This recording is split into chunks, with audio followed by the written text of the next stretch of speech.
All right, we are live, ladies and gentlemen, for a special audio edition of the Unsung Heroes. We have an interview today with a member of the Dirt Bike Depot WMR KTM team.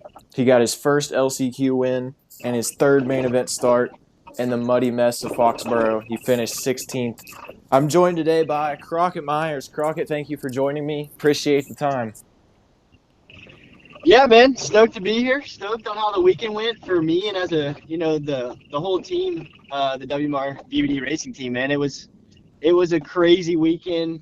It was cold, wet, miserable, but the results I think kind of kept our hopes and got us through the cold night. If it would have been a slower night, like if we wouldn't have been in the mains or stuff like that, I think it would have really made the next week really miserable. But now I think coming from a podium for Gage and obviously an LCQ win for me, and honestly just being in the main for me was a pretty big win.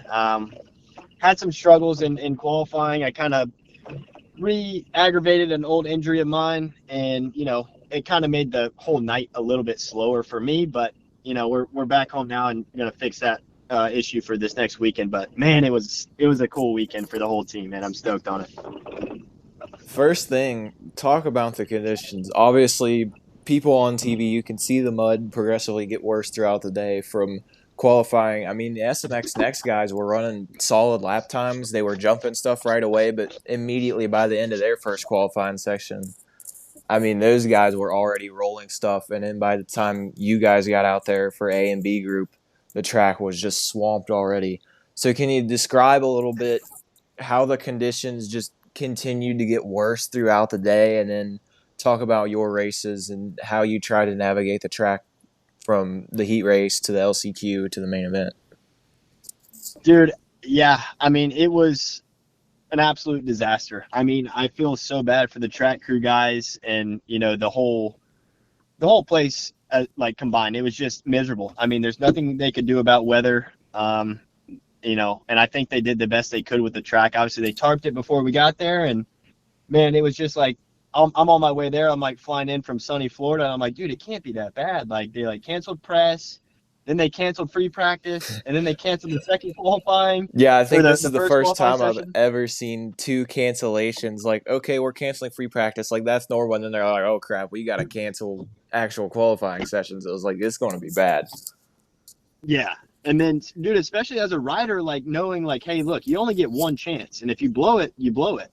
And like we went out so they canceled track walk. The track was so bad we couldn't even go out for track walk. And then so what they called it track viewing. So dude, we all went up in there into the stadium and we're looking at the track and we're just shaking our heads like, what have we gotten into, man? Like this is bad.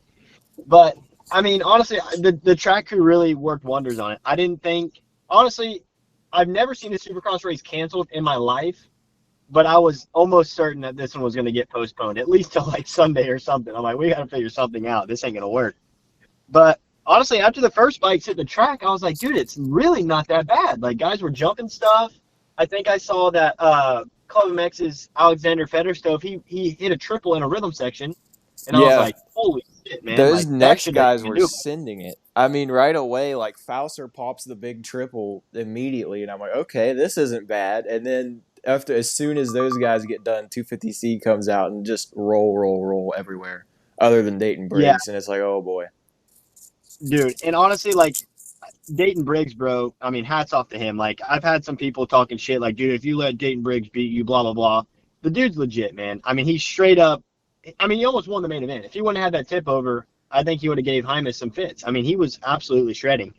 And even in the heat, I think it was the heat. He got a damn good start and doubled in off the start. Yeah, Like, he there's did. no way. Like, I don't think anybody understands how gnarly those rhythm sections were. Like even just rolling the jumps was difficult because you go up the face and you couldn't see the backside and there's just 900 ruts. But yeah, dude, the SMX Next guys got the best chance because they went out there when it was brand new. You can pretty much go wherever you want. But once those lines got seated in, it was just absolute chaos. You couldn't really tell. Like if a guy went into a rut and kind of got squirrely and cut out of it, it would cover the rut with slop. So you couldn't tell that there was a rut there. And if you went there, there was a main line underneath all the slop, and your front tire would catch it, and then boom, you're on the ground. There's nothing you can do about it. And that's exactly what happened to me. My fast lap from qualifying came from my first roll lap that I did, which all my laps were roll laps, but my best lap came from a roll lap I think it was my literally second lap. And then as soon as I completed that lap, I was going to put down another hot one because I was like, the track's only going to get worse. My bike's going to get heavier. I'm going to probably lose my brakes, all the things combined. And as soon as I went down to put like my actual lap, I fell in between the triple landing. And the shit was, I knew if I dropped my bike to not let go of my grips, because if you let go of the grips, your grip goes as far down as possible into the mud, and then you can't hold on. There's nothing you can do. So I was like, leave my hands on. And previously in the off season, I got my right labrum fixed. And when I fell, I really pulled it out of socket. Like, it didn't fully dislocate, but it popped it out and stretched it really bad. So my shoulder was completely minked.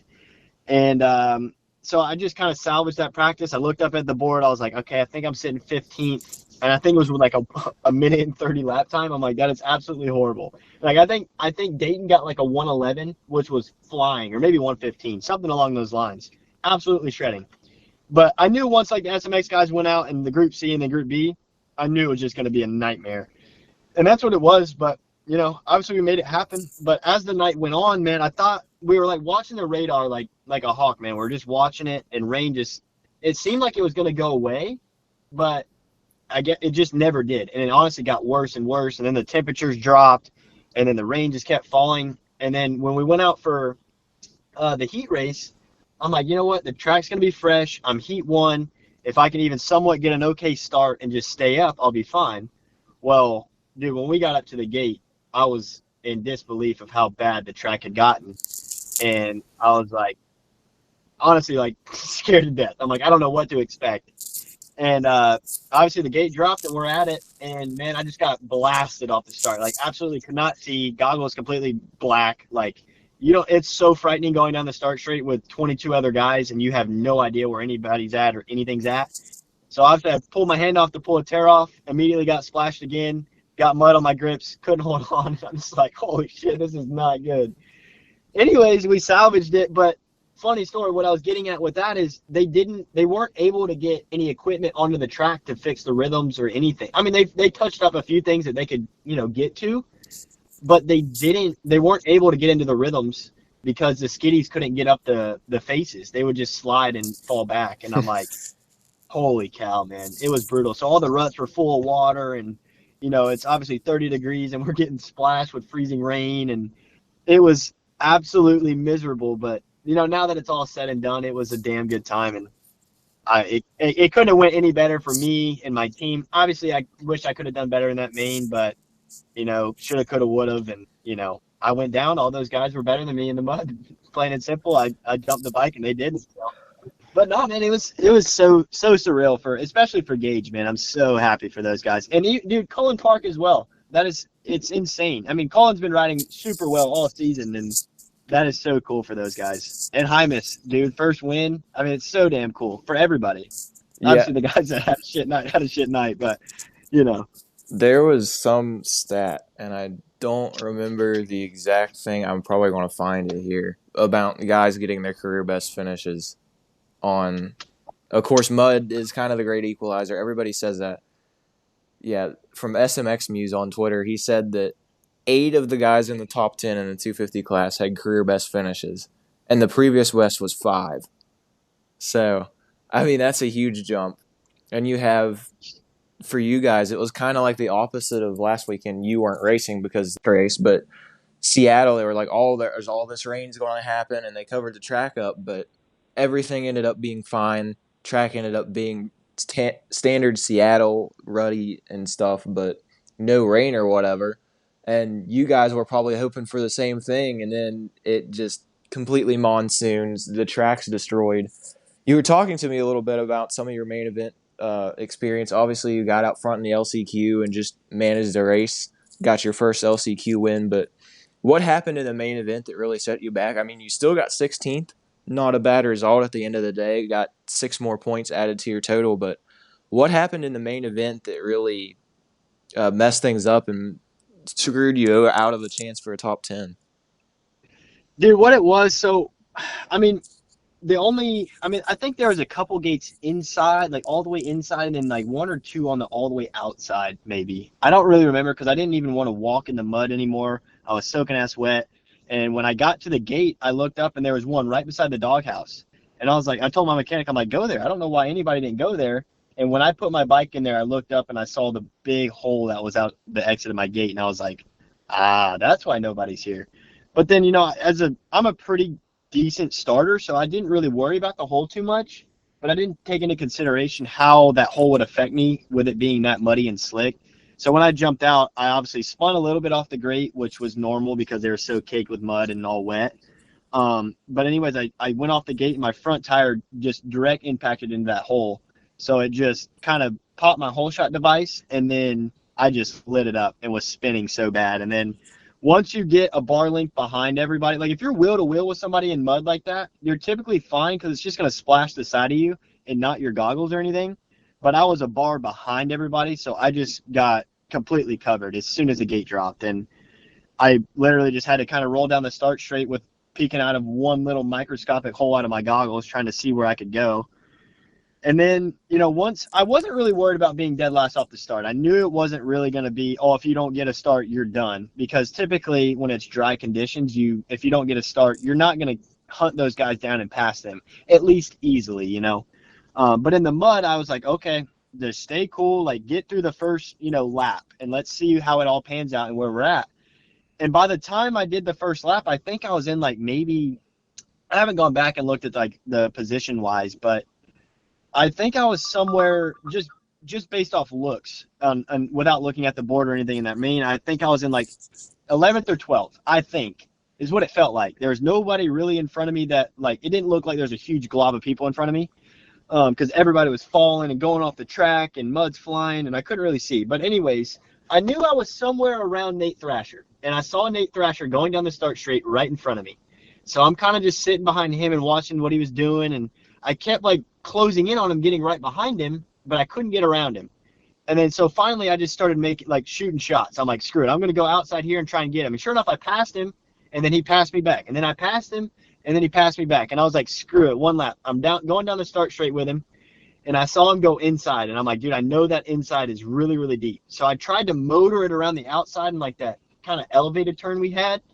And I just kind of got off centered and caught like an old rut that a dozer had kind of pushed some mud over.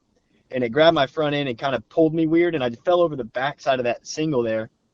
And believe it or not, when I went to pick the bike up, it was so heavy that my left shoulder then came out. Oh. So I now have two bummed shoulders, which I've always had pretty bad shoulders, but now they're really bummed out, so I'm not riding this week. But anyways, that really screwed me. That was like the first main tip over that kind of just set the tone for that main event. So obviously that shoulder came out, my grips are all muddy, I'm pissed. Pick the bike back up, and I'm like, screw it, man, put your head back on, let's finish this thing out. We got, probably 6 or 7 more laps to go. A lot of things can happen with the conditions. And I came back around, and I think I took a peek at the board, and I was still in like 13th. So I'm like, dude, I'm fine. And then like I came around the next lap, looked at the board, and I'm like, dude, I'm in 20th. I'm like, how am I in 20th? I know there's like 4 guys that have had a worse couple laps than I have. How the hell am I in 20th? And then I think I got flustered again. I freaking fell again, and then did a couple more laps, and then I fell again on the start straight. And then once that one happened, I was just, dude, it was incredible how heavy my boots were, how heavy the bike was. Dude, I have like this gnarly gash and like a swollen wrist from trying to pick my bike up off that start straight because it was so heavy, and it gets like suctioned to the ground.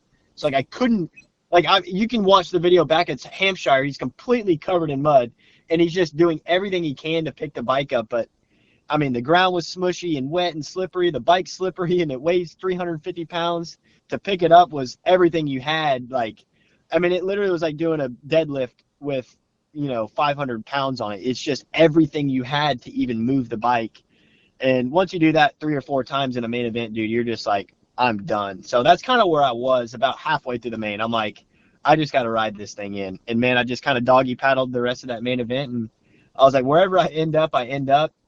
And I crossed the finish line, and I see Gage Linville like just laying in mud puddles and shit. And he stands up and he's like, yeah. And I'm like, no way. So I look at the board and Linville, third place. So I just go ballistic. I'm like, no way. I'm like, Linville just got third. And I'm like, so I kind of just lean my bike over there. I run back to the party, and everybody's flailing. I didn't even care what I got. I was just so stoked that Gage was on the podium. I'm like, that is so sick. Like, heck yeah. And then I go back over there, and I'm like, what did I get? And everybody's like, dude, we don't know. We're like, we have no idea where you were. We couldn't see any numbers. We think live timing and scoring's down, because I kept peeking at the board down the start straight, because that was the only place you could really look. And typically, like in a normal main, we're not looking at the scoreboard. You kind of know where you're at based off the people in front of you, because there's no mud and no mud splashing. So I kept kind of peeking at it just to see where I was, to know if, like, hey, you really need to step on it, or hey, you need to just maintain and see where you're at, or just stay where you're at. And I look up, and it was like 11th place. And then at one point it said I was in 8th. And then at one point it said I was in 20th. And I'm just like, dude, I don't know what's going on. So then it was like, quit looking at the damn thing. You're just mind screwing yourself. So just, kind of write it out. And, but anyways, it was just such a surreal moment, man, to even finish that main. My TLR motor, I cannot believe it held up. The KTM as a whole is such a great bike. Like, I don't know what I would have done if I was on a different bike. Man, everything worked throughout that main. My brakes still worked, my clutch works, the bike was still running. Gage was in third. I finished the damn main. It was such a surreal moment, man. It was so cool for the whole team as a whole. And I don't know, obviously a 16th isn't where I wanted to be with those conditions, because I think that was my time to shine. But I do think it's still my career best in a main event, and I couldn't be more stoked on it. I talked to Gage a little bit yesterday afternoon, and I was asking him about the comeback, and he's like, man, when I crossed the finish line, I was like, dude, I could have got my first top 10, all this stuff. And he said he went down and he realized he was in third place, and he's like, there's no way I'm third. And then, of course, the celebration started. But the next thing I want to talk to you about, and you've mentioned it a few times, just the weather and the rainy conditions, the cold temperatures. I think people take for granted the fact that you guys, whenever there's mud races, you go out and do your jobs. But this might be the coldest mud, or at least my time as a fan watching, like 40 degrees. And even when it was warmer in the daytime, like 50 degrees or so, I looked at the weather and it was probably 8 or 9 degrees cooler, the actual feels like temperature. So talk a little bit about how brutal it was to ride out there when it feels like, say, 35 degrees, and just trying to stay warm and loosened up. Yeah, dude. So we'll start back. So on Saturday morning, we obviously got the text. It was like, hey, track walk's canceled. So we're like, sweet. So we got to sleep in a little bit, and my hotel had a basketball court. So I went and got the basketball and went and, played some knockout with the boys in the morning to try and get warm, because, and I'm not making any excuses, but it's not maybe it's a disease. I don't want to say disease, because it's not a disease. It's like an issue with blood circulation in my body. It's called Raynaud. So essentially, when my body gets cold, I lose blood flow to my fingers and my toes and some different, mainly my feet and my hands. So when I get super cold, I cannot feel my fingers. So I'm just doing everything I can in the morning to try and get warm and stay warm, because I knew it was going to be a cold, wet, and miserable day. So to start the day off, I got warm. I was good. We got to the track, and we thought the rain was going to clear up a little bit, but turns out it never did. So anyways, I'm sitting in the rig most of the day trying to stay out of the cold and the rain and just stay dry and warm. And I did pretty decent at staying warm almost all day. Then track viewing came about, and obviously I went out there. I got soaking wet trying to look at the track and see what we were going to deal with. And then when qualifying came about, we got out there and we didn't really expect anything less than what happened, but I got out there, had my issue. Obviously that second or third lap, I fell, hurt my shoulder a little bit, and obviously covered my gloves.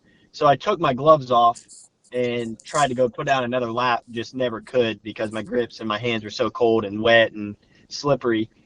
So I didn't really get another lap, but that really kind of screwed me up for the rest of the day. Pretty much after qualifying, I could not get warm. I couldn't find anywhere to get warm.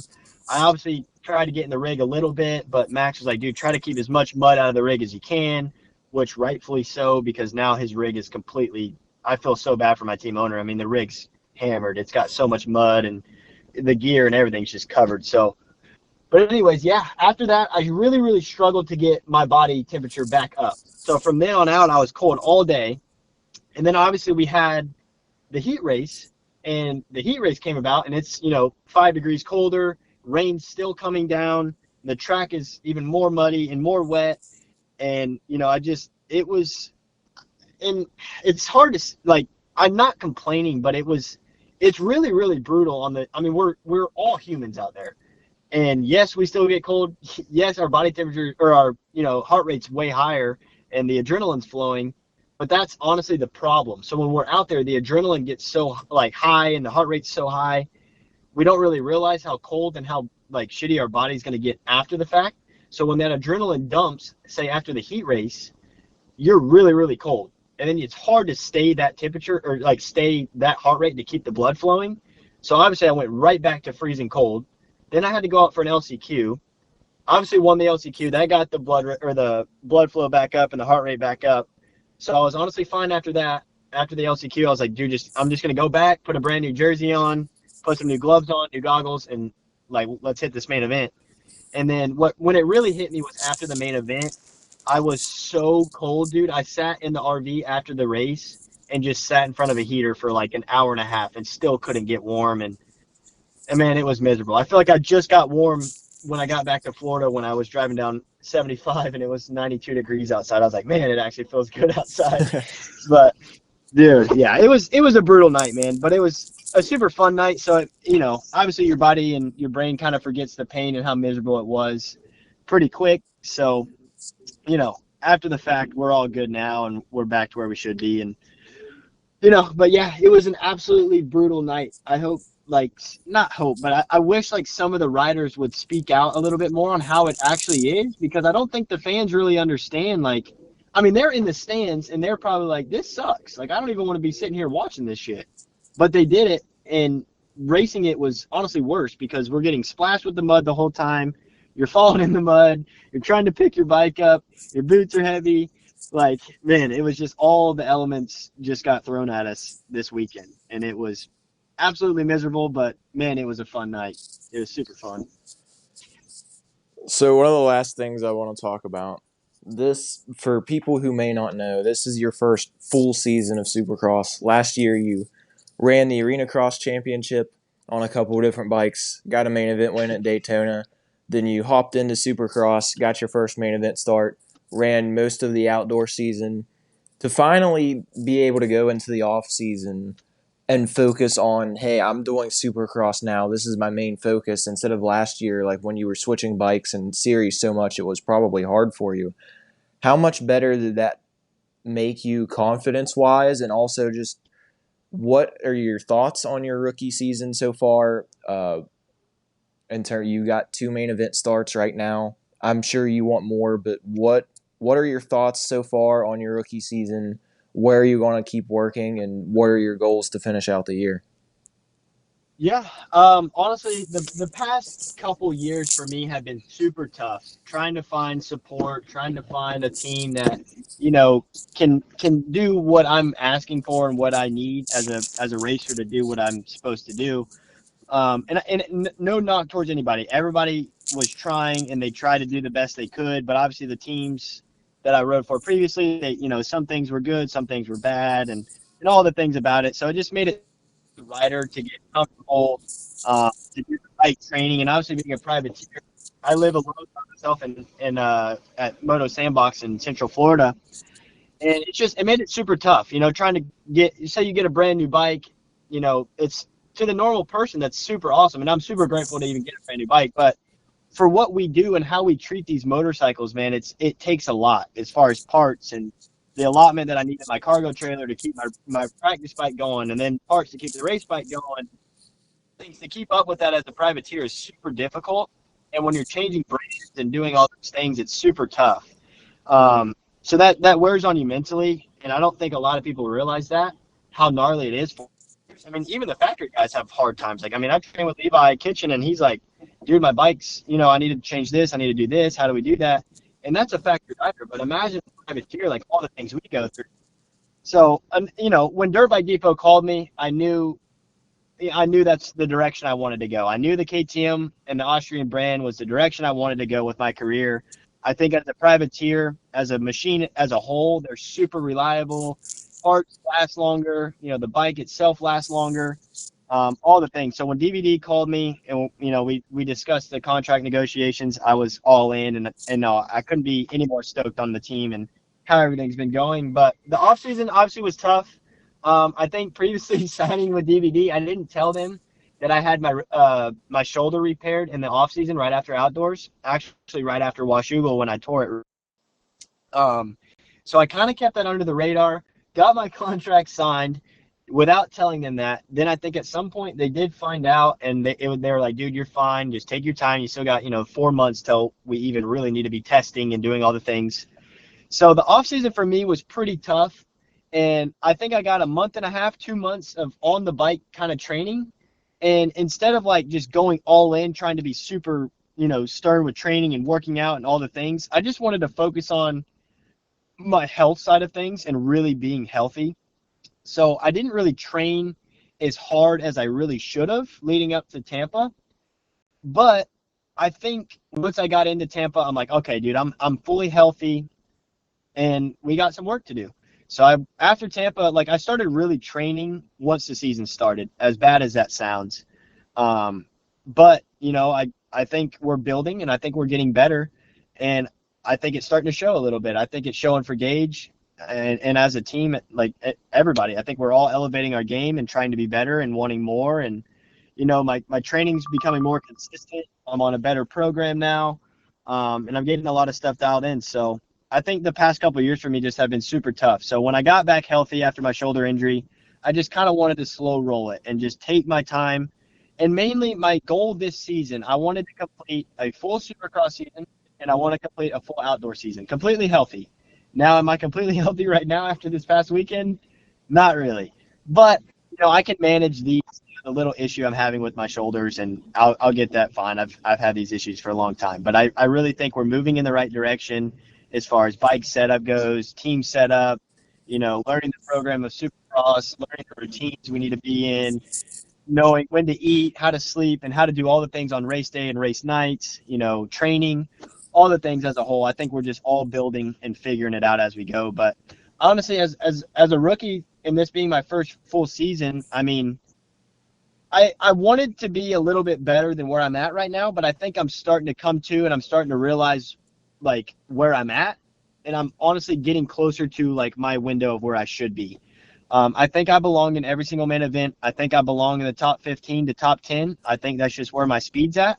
I do think I need to get a little bit more fit and find a little bit better race pace to compete with those guys. But I'm figuring that out. I think it showed a little bit in Birmingham. Obviously, that was my first main of the season, which was a little frustrating. I think I blew it in Tampa really bad in that LCQ. I should have been in there. Detroit was really, really tough on me. And then obviously Indy was an East-West showdown, and missing that by one spot really, really hurt. So it really paid off in Birmingham for me. Obviously, qualifying, I missed it by, I think, 2 spots to get into that Triple Crown, so I had to go race that LCQ, which super unfortunate for Anstey, but he got hurt in qualifying, and instead of bumping it up and moving the next guy into qualifying just straight into the show, they made everybody go race the LCQ. So it kind of made it where they took 5 people instead of 4. They So did that at me. Glendale too, which I'm confused about. I'm like, shouldn't you just bump the 19th place quali guy up, but then they take 5 out of the LCQ? I don't know. Yeah, super weird. Super weird on the racers too, because my parents were bugged out. They're like, dude, you were just riding around in 5th. What were you doing? I'm like, all the things considered, I got in Birmingham, but in that LCQ, I got roosted on the first lap and had so much sand in my inside of my goggles, and it was just bouncing around, and it kept getting in my eyes. Dude, I was literally cross-eyed and blurry vision that whole LCQ. So when I noticed I was in 5th place, I'm like, it probably looks bad as a racer standpoint, not pushing to pass more people. But I'm like, dude, I don't want to blow this. I don't want to, get cross-threaded because I'm cross-eyed and go down and then blow it, because so many people did. I'm not going to name any names. A couple of them are my really good friends. And they went down from the lead. And I'm like, I don't want to be that guy. I don't want to blow it. I'm in 5th place. Let's just get into this main event, and, we'll figure it out from then. And that's what I did. And that helped my confidence. like more than I could ever imagine. And then going into this weekend, it being a mutter, I was like, dude, I just want to, do the best I can and come out of this best I can. And I think that's exactly what we did, man. I think, a top 16 is a move in the right direction, and I'm happy with it. So we'll just keep building and try and be better this weekend in Philly. Thank you for the time, man. I appreciate it. This is the second time we've had you as an interview on the Unsung Heroes. Of course, you're finally in Supercross full time now, trying to do the Motocross series as well. For people on social media who may want to follow your career and your journey, where can they find you at? So Instagram is Crockett Myers, just my name. That should be my Instagram handle, which we're having some issues with. I got hacked, and I'm kind of in and out of my account. The guys that helped me get it back, they kind of have to like log in and out and try and help me get back into it because of some issues with it. I had to change an email, so they have access to that email. I can't really change the email, so if I get signed out, I have to wait on their response, and then they send me a verification code, and then I get back into it. So my main Instagram is Crockett Myers. If not, Crockett L Myers is my spam, or not my spam, but like my alternate Instagram. So if I'm not on my main account, that's my alternate account. Go check it out. That is me. Facebook, I think it's just Crockett Myers, and I don't really have any other social media handles other than those two. So those are the main ones, and I completely run my Instagram. So if you want to DM me, you want to talk, you want to do anything, I'm on there. I respond to practically anybody that ever messages me. So I love speaking with the fans. So if anybody wants to reach out and speak, I'm a super talkative person. Do I have the best grammar? Probably not, but I love to speak to people, and I like to meet new friends and new people. So yeah, hit me up on all those social media platforms. There you go, ladies and But gentlemen. If you're going to a but Supercross race, swing by the DVD truck and talk to Crockett. yeah, man, I love to spew. So come chat it up. I love it.